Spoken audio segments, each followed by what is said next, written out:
Chers auditeurs, bonjour. J'ai aujourd'hui le plaisir d'accueillir Thomas et Jérémy pour ce premier podcast Parole d'expert Audi, où nous allons définir déjà peut-être dans un premier temps le métier de l'Audi expert, puis par la suite une des missions qui lui est attribuée.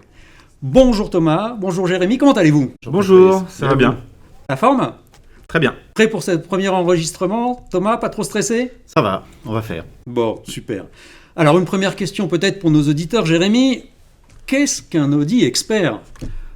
Un Audi expert, il a plusieurs casquettes. Il est support de l'équipe commerciale. Il participe à la réalisation d'expériences de conduite.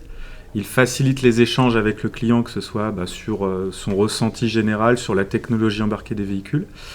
Et puis, il peut avoir d'autres casquettes complémentaires, comme aider pour le marketing par rapport à la réalisation de vidéos explicatives sur nos technologies, par exemple. Ça nous fait quand même énormément de missions. Ce brave Audi expert a beaucoup de tâches à réaliser. Alors nous allons aujourd'hui, je vous propose d'en retenir une tâche que nous avons appelée l'expérience de conduite. C'est le thème de notre podcast. Chers auditeurs, vous allez découvrir donc cette thématique. Suivront d'autres podcasts sur les sujets complémentaires que vient de nous expliquer Jérémy.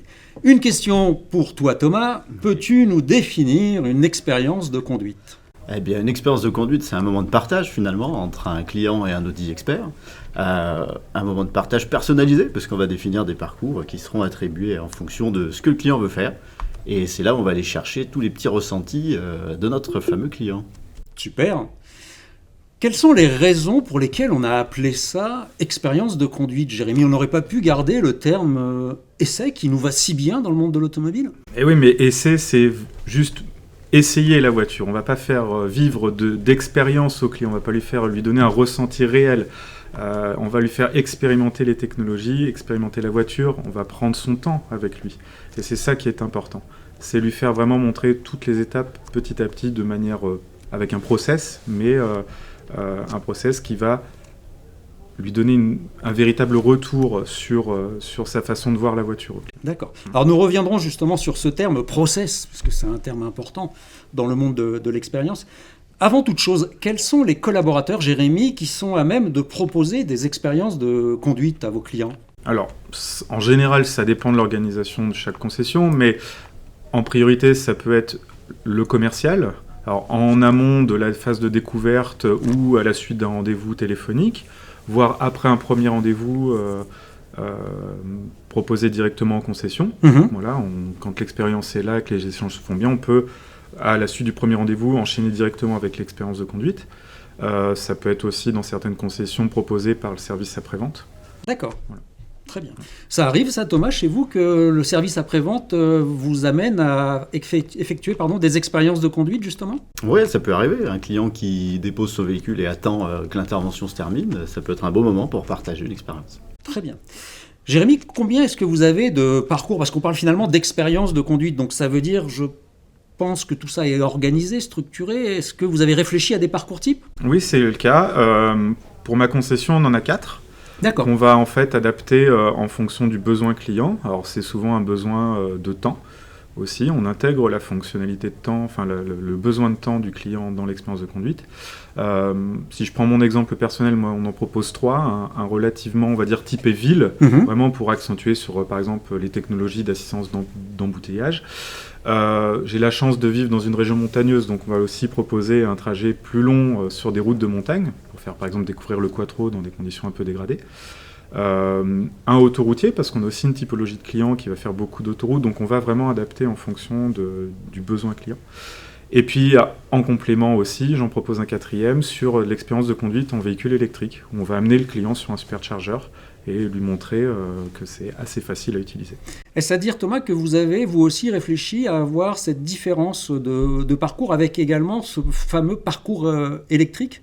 Oui, tout à fait. C'est indispensable aujourd'hui. D'accord. Et ce parcours électrique, vous, par exemple, vous amenez le client à faire quoi de particulier ? L'intérêt principal, et je pense que Jérémy me rejoindra, c'est de faire manipuler au client un chargeur, un superchargeur, qui puisse se rendre compte de la facilité d'utilisation. D'accord, c'est-à-dire que vous allez jusqu'à lui faire prendre le pistolet de recharge dans la main ? C'est lui qui badge, c'est lui qui charge. C'est lui qui fait tout ? Exactement. Super. Comment est-ce que vous préparez, Thomas, ces expériences de conduite en amont ? Est-ce qu'il y a des petites choses à faire pour s'assurer de l'efficacité ?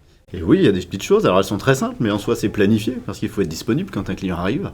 Il faut avoir du temps à lui consacrer. Enfin, on va pouvoir lui proposer différents parcours adaptés, ça on en a parlé, et puis préparer le véhicule, surtout un vrai véhicule propre, carburé ou électrifié, pour qu'il puisse aller faire cet essai.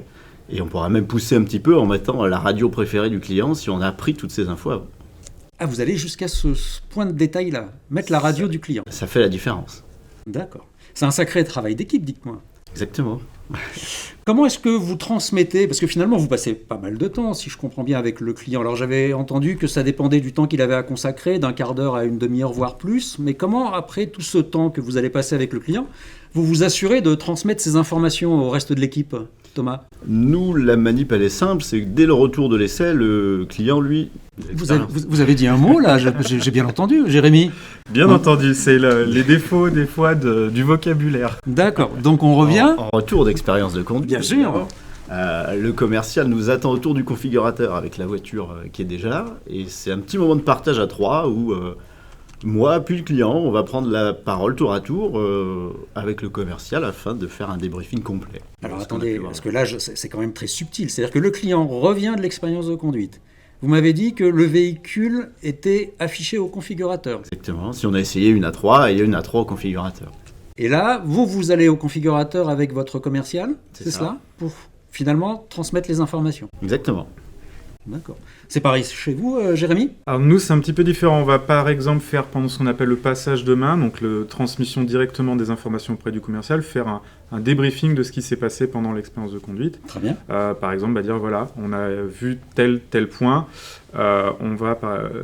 j'ai le sentiment que ça s'est bien passé là-dessus, et donc voilà, ce qui est important, ce qui a été important pendant l'expérience de conduite, c'est de vraiment reparler de ça. On a vu telle technologie, donc ça c'est important parce que monsieur ou madame l'a découvert, donc il faudrait voir à l'intégrer sur la configuration finale du véhicule. Alors ça c'est le premier point. Après ça peut être aussi sur une deuxième phase, et en fin de journée dire bon bah voilà, j'ai découvert ça pendant l'expérience de conduite, des petits détails de la vie familiale par exemple, d'un élément qui pourrait faire la différence, mais voilà, avec un esprit reposé, vraiment pas à chaud à la suite de l'expérience de conduite. D'accord, c'est-à-dire que vous prenez le temps pour transmettre ces informations au commercial afin que lui puisse revenir vers le client d'une façon différente. Exactement.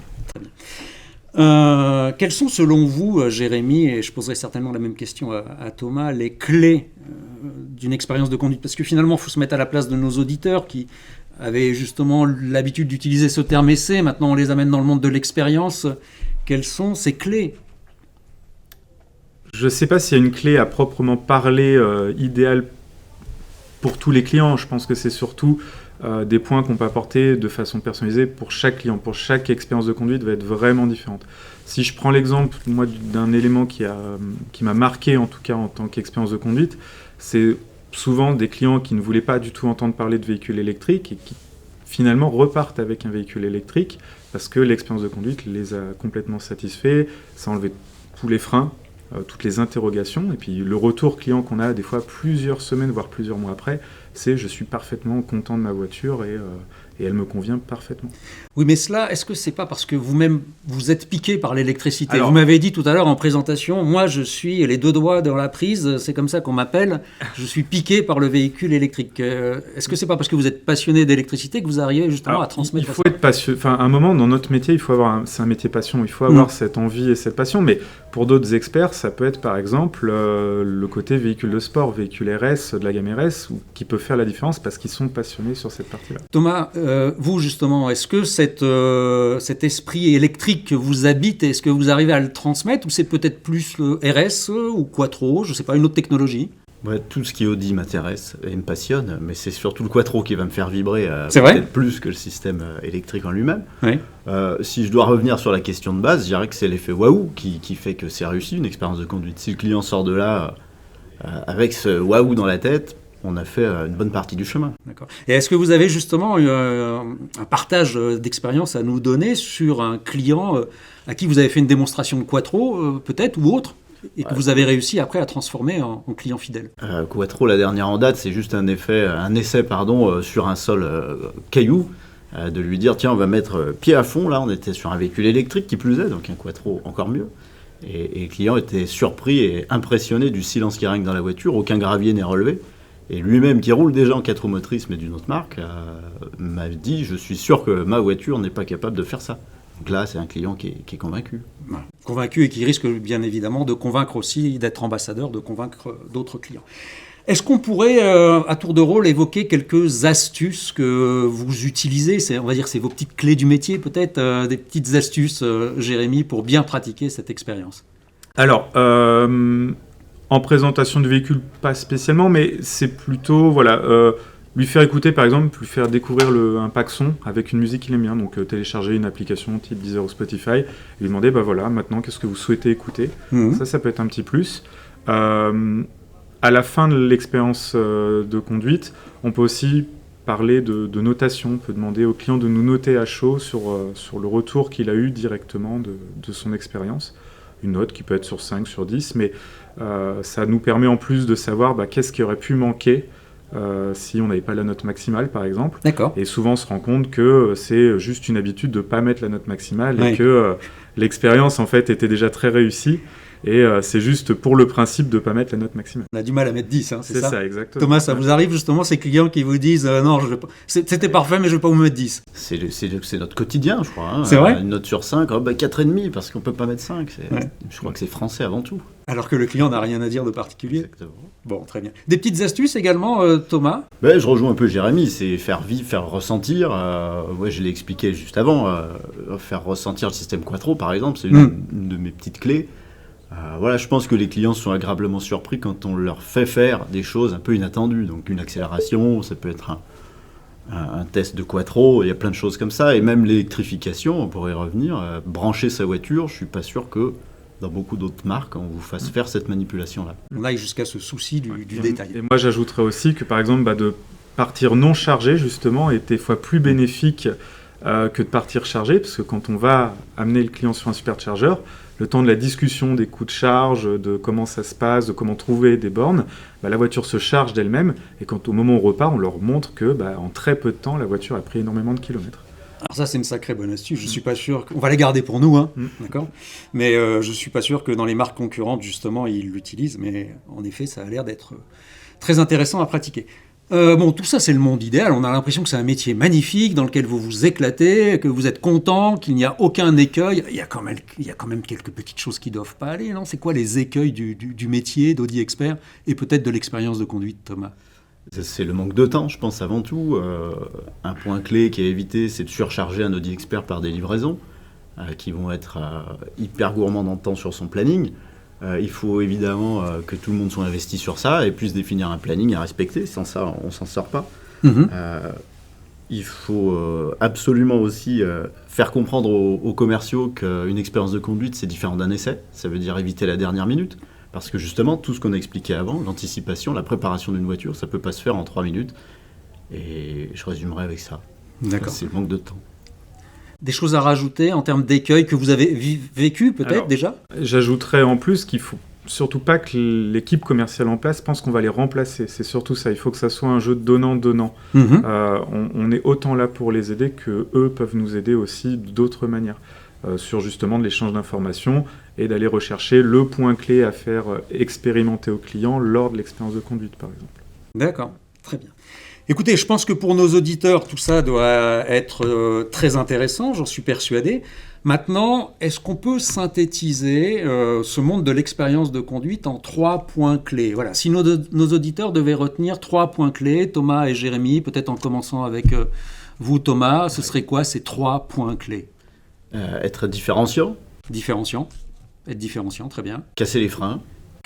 Et enfin, connaître et reconnaître un client. Connaître et reconnaître un client. Et Jérémy? Lui faciliter la compréhension, lui personnaliser son expérience de conduite et le rassurer sur tous ces freins potentiels. Eh bien écoutez, chers auditeurs, j'espère que vous avez découvert ce monde de l'expérience de conduite au travers de nos Audi Experts. C'était donc Parole d'experts Audi. Merci et à très bientôt. Au revoir Thomas. Au revoir. Au revoir Jérémy. Au revoir Patrice.